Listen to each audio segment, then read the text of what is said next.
asking the important questions about our context. Yes, we are living different times. So what I want to ask you is, what is for you the impact of COVID-19 in the entrepreneur world?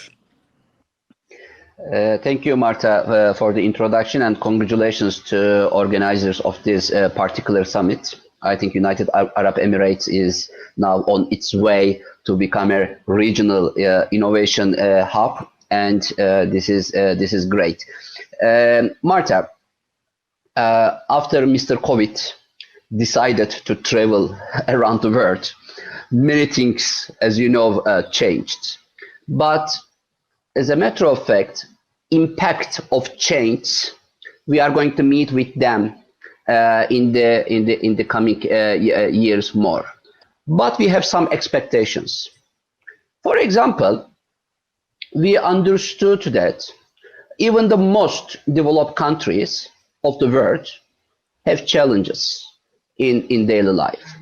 For example, 11 million students don't have access to internet and digital tools, even in the United States. So you can think the rest of the world. We are talking about delivering education online, bringing healthcare services online, increasing financial inclusion digitally, but nobody was talking about the importance of digital inclusion like today.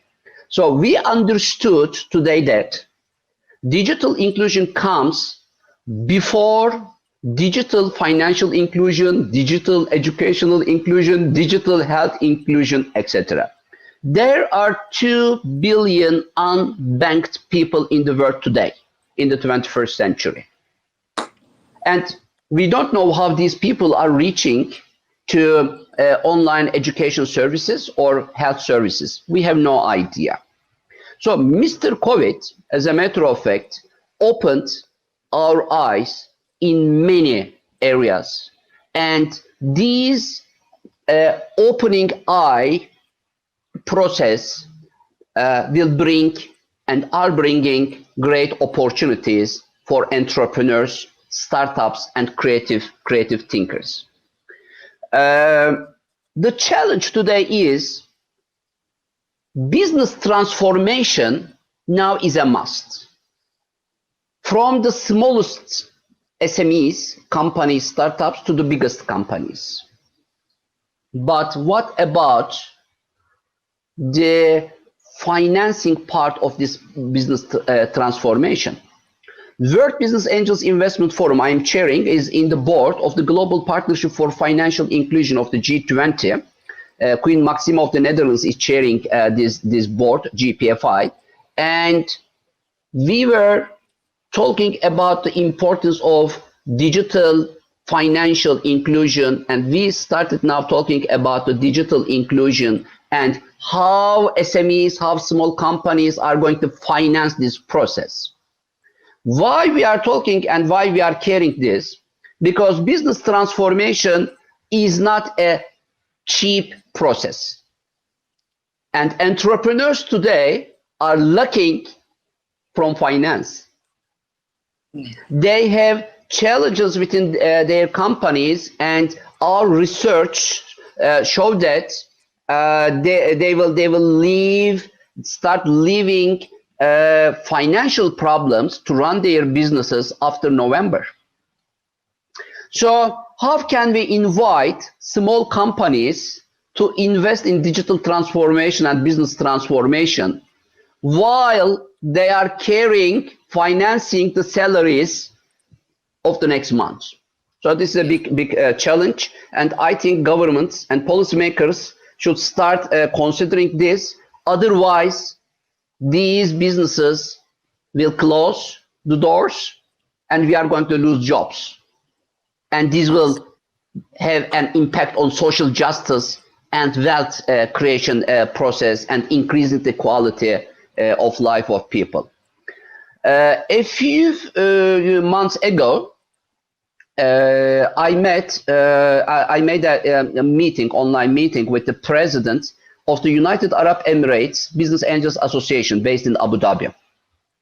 He told me they had received 21 new applications to the association to become angel investor. You know, angel investors are different kinds of investors. They are dealing with startups, small entrepreneurs. They are supporting them in their scale-up process. They are putting their mentorship, know-how, and networking in addition to money they put. This is what we are calling as smart finance. So he said an important thing. These 21 applications in Abu Dhabi came from traditional business owners. And such a similar case happened also in Thailand. So what we understand from this is traditional business owners like construction company owners, real estate office owners, travel agent owners, they are trying to discover opportunities of startup economy. They are trying to understand how they can take a role in this changing economy, because they see that economy rules are changing. Digitalization comes first, and SMEs who are running the 96% of the world economy are now trying to understand how they can adapt their businesses to this changing environment after Mr. COVID. So traditional money is on its way to become smart money. There is a big opportunity for governments here. Governments, instead of injecting money directly to startups and entrepreneurs to support them, I think it will be a better idea to develop smart co-investment funds in cooperation with angel investors. Develop their angel investor accreditation systems within the government, under the treasury departments or whatever economy ministries. They list qualified angel investors of the country, and governments invite entrepreneurs to visit these listed qualified angel investors first, and if they convince these investors, then they match their investment directly and automatically. Maybe this is a better policy to convert public money to smart money, because today's economies of governments also need support, and they have to be very careful while spending even $1 of their economies, and they also have to find innovative ways to support entrepreneurs through public money in a better way. Marta, two new terms, words we are going to hear more in coming days. Responsible finance, impact investment. Responsible finance and impact investment will drive the new dynamics of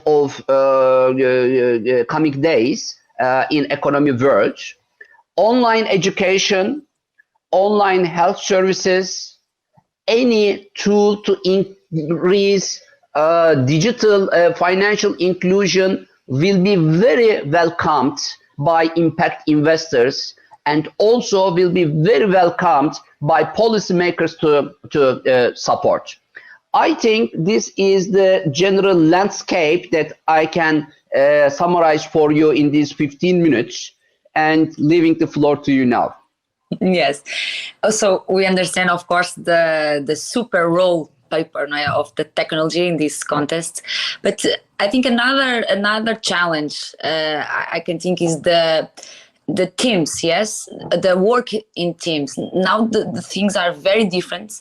So in this digital era, Baybars, what are the winning tips when working with cross-cultural virtual teams for you? Very good question. And You are asking the questions. You didn't inform me. Okay, Marta, good. I think cross-border investments, multicultural environment, multidisciplinary environment, these are the new normals of startup economy. Please don't forget that investors, angel investors, invest in jockey, not the horse. Because we believe A-grade entrepreneurs with B-grade businesses are better than B-grade entrepreneurs with A-grade businesses. We know it very well. Because entrepreneur himself is the most critical part of investment process. So this multicultural and multi-disciplinary environment will ease access to finance for entrepreneurs and for investors too. Everybody in the world talks about easing access to finance for entrepreneurs. I think we also have to start considering how we can ease access to finance for investors too. Because after you invest, in order to follow the post-investment process, one of your role as an angel investor is to raise funds for further round investment, second round, third round, fourth round. Under these difficult times of the world, I think it is also important to develop policies to support investors too, because investors also need access to finance. If they have no access to finance, then the invested businesses will suffer. So I think this is opening a very good platform for all stakeholders, Malta. Policymakers, investors, entrepreneurs, SMEs, NGOs, technology transfer offices, technoparks, incubation centers, acceleration centers, wealth management institutions, family offices, VCs, banks, global thinkers, they should all come together and co-work to create a very good policy against Mr. COVID. Otherwise,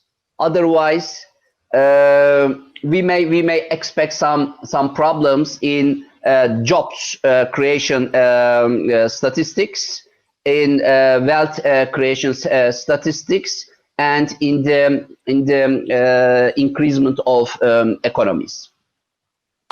Okay, we are in the end of our time, but Baybars, you want to say something more to finish our interview? Do you want to? I am inviting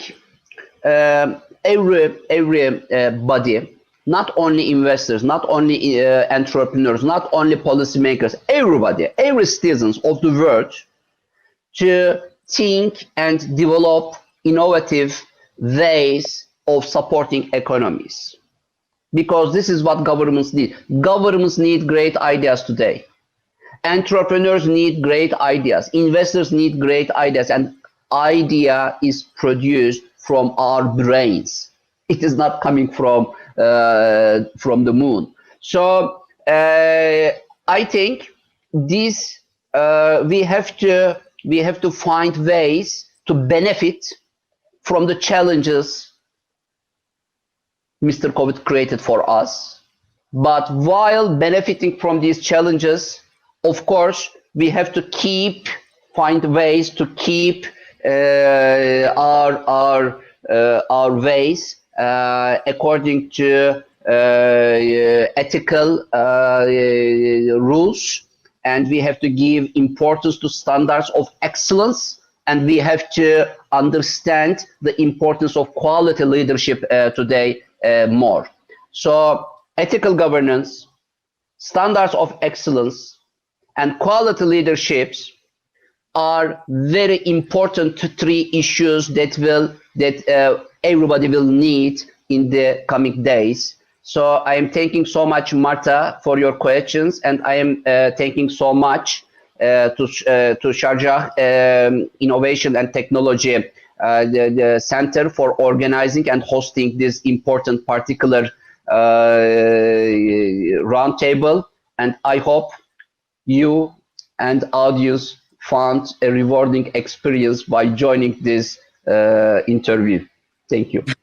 Thank you so much, Baybars. It was a pleasure to listen to you and, of course, to know more about all these contests. So I want to also to Mr. Hussein Olamadi, CEO of Sharjah Research Technology Park, for organizing these fantastic events. And of course, I want to say thank you for the partnership with the Women in Tech Global Movement. They do an amazing job too. So thank you all for this opportunity.